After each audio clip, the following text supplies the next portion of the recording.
Não sou meu, por Cristo salvo, que por mim morreu na cruz.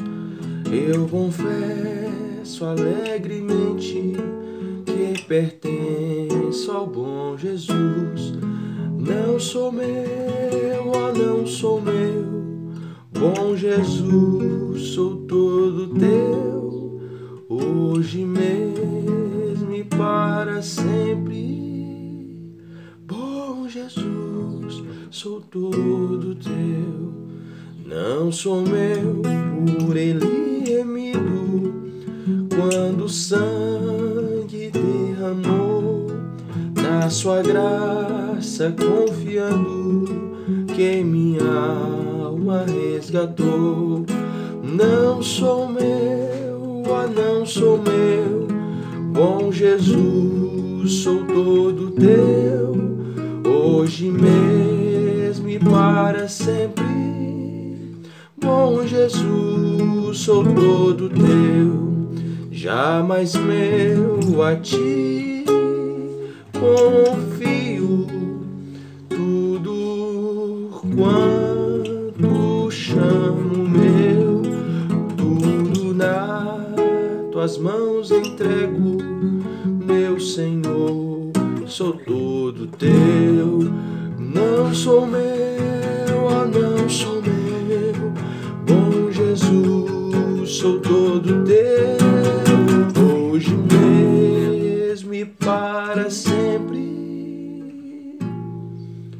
Bom Jesus, sou todo teu, jamais meu, ó, santifica tudo quanto sou, Senhor, da vaidade, da soberba, vem livrar, meu Salvador. Ó, não sou meu, ó, não sou meu, bom Jesus, sou todo teu, hoje mesmo e para sempre. Bom Jesus, sou todo teu.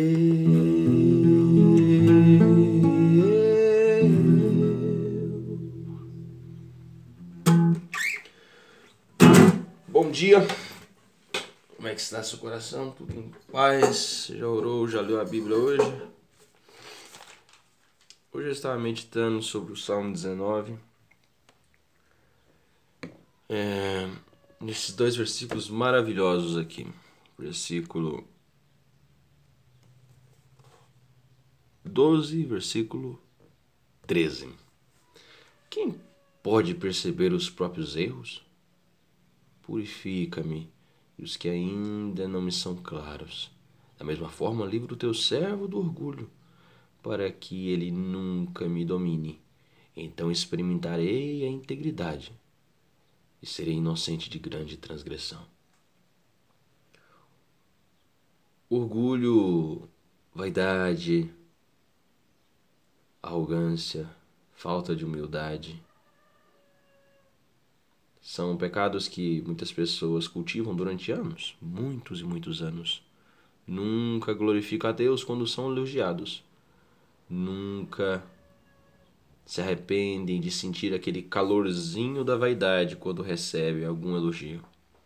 Eu gosto daquela resolução do Jonathan Edwards que fala assim, que sentir o mínimo de deleite e orgulho, vaidade, eliminar isso de imediato. Sabe? Vamos lembrar de Herodes, não? Por que não se lembrar de Herodes? Como Herodes morreu. Eu acho interessante que na narrativa do livro de Atos, quando nós olhamos para todos os fatos que aconteceram, é interessante a forma com que Deus trouxe juízo sobre muitas pessoas. As pessoas acham que essa questão do orgulho, da vaidade é uma brincadeira, sabe? Eles falam assim, mas que pecadinho pequeno, que é isso? Geralmente quando eu recebo elogio, eu não glorifico a Deus. Por que eu deveria glorificar a Deus?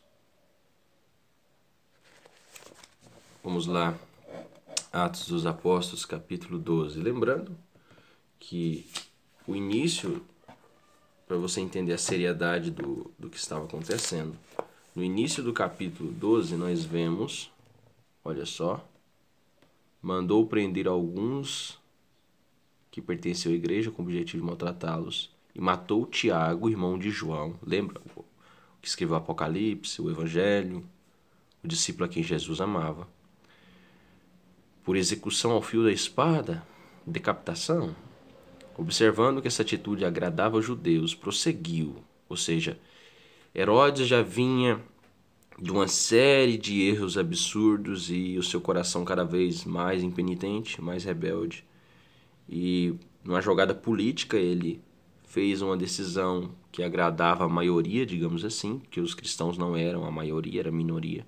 Então fez essa decisão, mandando matar Tiago, e depois ainda ordenou também a prisão de Pedro. E lá no final do capítulo 12 vê um juízo de Deus. Então Deus foi paciente com Herodes. Olha que interessante. Versículo 21 do capítulo 12 de Atos dos Apóstolos. Assim, no dia marcado, Herodes, vestindo trajes majestosos, pegou sua melhor roupa de rei, de autoridade.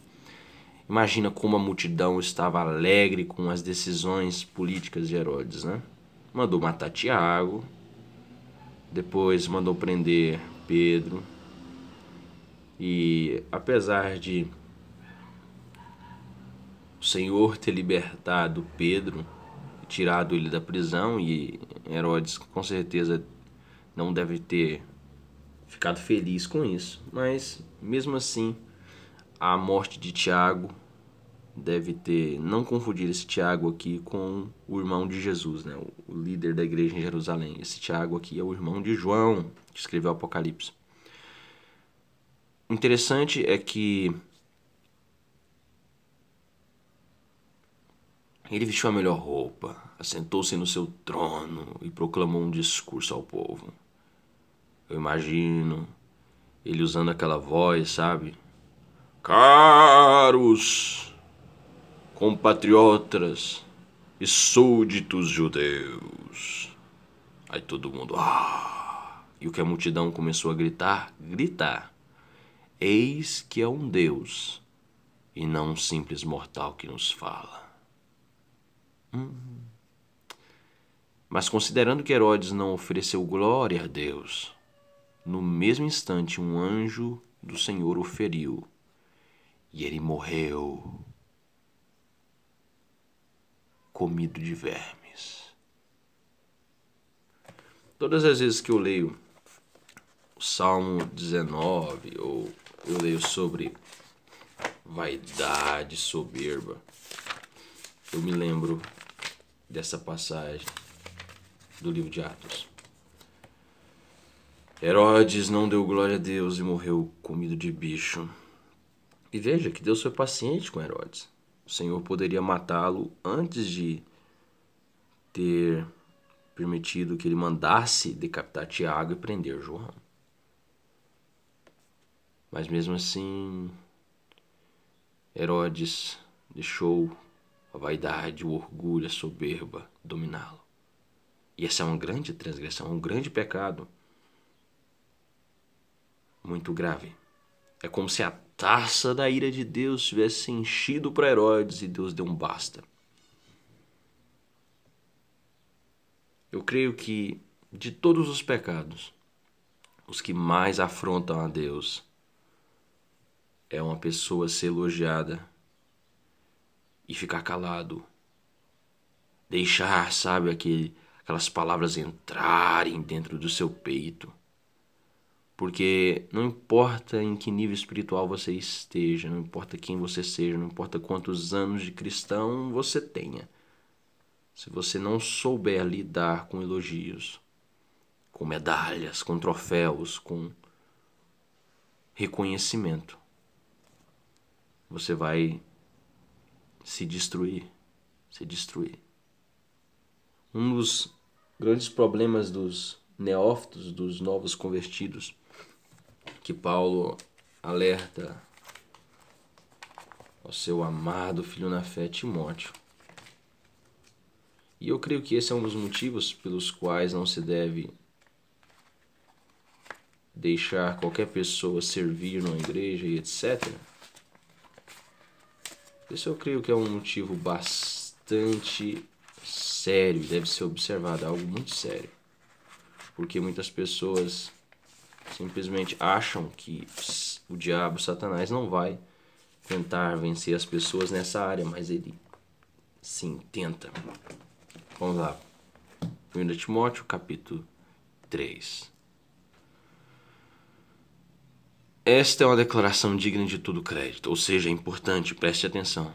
Se alguém almeja o episcopado, o pastorado, a liderança espiritual, ser reverendo, ser líder, de fato deseja algo excelente. É fundamental, pois, que o bispo, pastor, reverendo, seja irrepreensível. Essa palavra aqui, ela me faz tremer toda vez que eu escuto ela. Irrepreensível. Isso aqui também vale para qualquer pessoa que ensina teologia na internet ou fala sobre a Bíblia publicamente.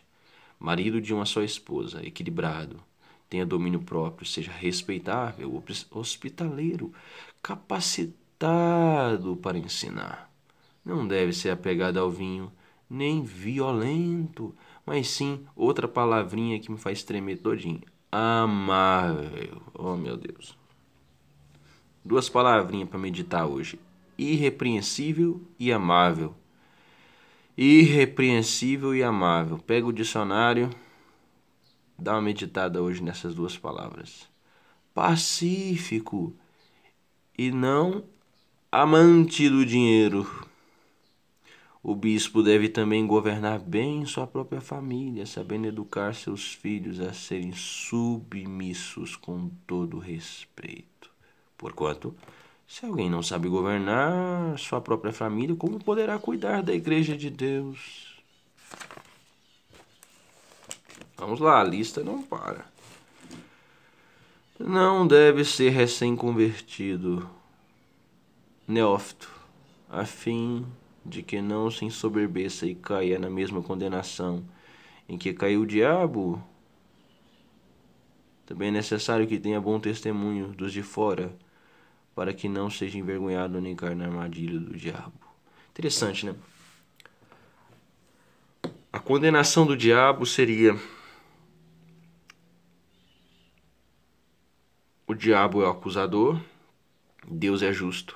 E quando um pastor, um cristão, termina de pregar uma mensagem, termina de cantar um hino e alguém o elogia, ou ele próprio se elogia, o que também é muito grave. A pessoa própria se exaltar, se elogiar. Então,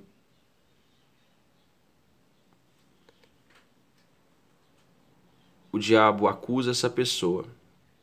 E como essa pessoa não se arrepende, ele tem liberdade para atacar essa pessoa debaixo da soberania de Deus. A palavra neófito é interessante olhar. Deixa eu pegar um livrinho aqui.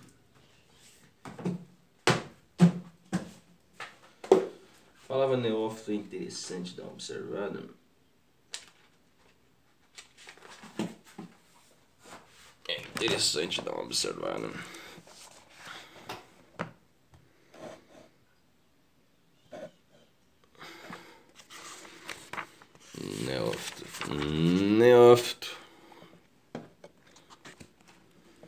Neófito. Vamos achar os neófitos aqui.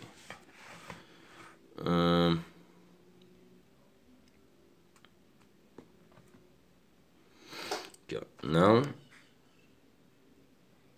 Neófito. Não neófito. É uma junção de duas palavrinhas. Novo e fito, né? Seria planta. Nova e planta. Uma junção de duas palavrinhas interessante. Paulo colocou essa palavra aqui justamente para deixar bem claro para Timóteo que uma plantinha recém-plantada ela é facilmente arrancada. Ela não tem força em si mesma, o seu tronco não é resistente. E a questão do neófito é que ele não foi provado em todas as áreas que ele precisa aconselhar as pessoas. E o fato de um homem não ter, digamos assim, vários filhos ou não ter nenhum filho, o fato dele não ter sido tentado em várias áreas e vencido as tentações e ter sido forjado, digamos assim, no calor da batalha, o torna inapto para ser um pastor, um líder. E ele com certeza vai cair na condenação do diabo. Então, eu acredito que o que o Salmo 19 nos ensina é muito, muito sério. É muito sério. E quando a pessoa é uma nova plantinha, uma plantinha recém-plantada, o que ela pode fazer para ajudar os seus irmãos na fé? É muito pouco. Muitas das vezes vem a correnteza, vem os pecados, as questões para se decidir e a pessoa é arrastada com elas. Por exemplo, um pastor recém-convertido, ele recebe no seu gabinete pastoral uma questão para resolver. Por exemplo, tem um marido que está colocando a sua esposa para trabalhar em um lugar onde é inapropriado para os cristãos. Digamos que esse marido ele está dizendo para essa esposa trabalhar em um lugar onde é inapropriado para um cristão estar ali. Um neófito vai receber essa questão na sua mão e vai dizer: não, não, tudo bem. O importante é ganhar dinheiro e dar oferta na igreja. Não importa onde você trabalha. Agora, um pastor maduro sábio vai dizer: olha, irmão, eu sei que as coisas estão apertadas em casa, vocês têm filhos, mas a sua esposa não pode trabalhar naquele lugar. Aquele lugar lá vai fazer com que a sua esposa acabe te traindo, abandonando a fé. As pessoas já estão falando mal da sua esposa porque aquele lugar lá não é lugar de crente, não.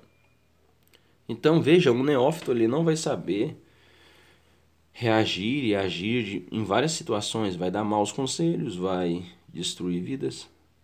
Então, esse é um critério importantíssimo para escolher líderes, para ensinar outros líderes. A experiência é os famosos cabelos brancos, né? Infelizmente, hoje em dia, as pessoas têm tanta pressa, sabe, para criar várias espécies de franquias, né? Enfim, igual redes de supermercado, né? Tem que ter um em cada esquina. Tem pessoas que têm aquela pressa, sabe? Vamos plantar igreja, igreja, igreja. E, infelizmente, o que acontece depois é um desastre. Eu admiro o sistema presbiteriano, batista e de outras igrejas. A Assembleia de Deus também tem escolas de formações teológicas bastante respeitáveis, digamos assim. E eu admiro igrejas que investem em treinamento de líderes, treinamento pastoral. Curso para pastores, curso para... Enfim, qualquer membro da igreja deveria levar a sério 1 Timóteo capítulo 3 como sendo um requisito básico para qualquer cristão.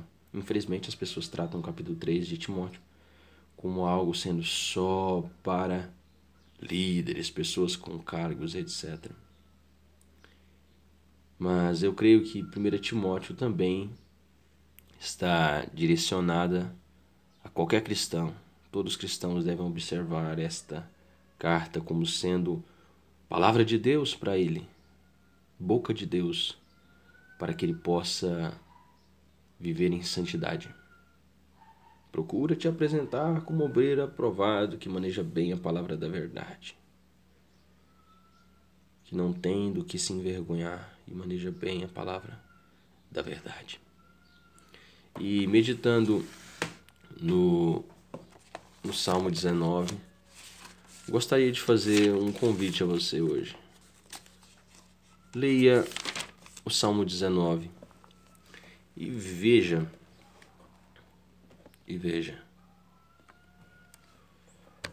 se você não está há muito tempo deixando o orgulho, a soberba, a vaidade destruir o seu coração, te afastar de Deus, te afastar da vida de santidade. Olha, eu já mostrei aqui vários exemplos de que isso é grave. As consequências disso para qualquer pessoa é absurdamente terrível.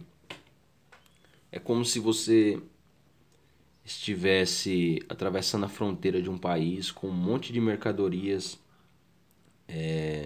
proibidas, um monte de coisas sem nota fiscal nem nada. Você vai ser preso. As pessoas, os guardas policiais vão te parar e vão te prender. Muitos cristãos estão com esse contrabando, sabe, dentro dos seus corações, tentando atravessar os portões da glória com esse monte de mercadoria sem comprovação, sem nota fiscal, inadequada para um cristão. Sabe o que vai acontecer? Você vai chegar nos portões da glória e não vai entrar. Sem santidade, ninguém verá o Senhor. Quem pode perceber os próprios pecados? Ó Senhor, purifica-nos até dos que não são claros. Se eu não consigo ver, Senhor, abre meus olhos para que eu veja. Sem santidade ninguém verá o Senhor. Que Deus tenha misericórdia de nós. Fé e tulipas, só lhe deu glória.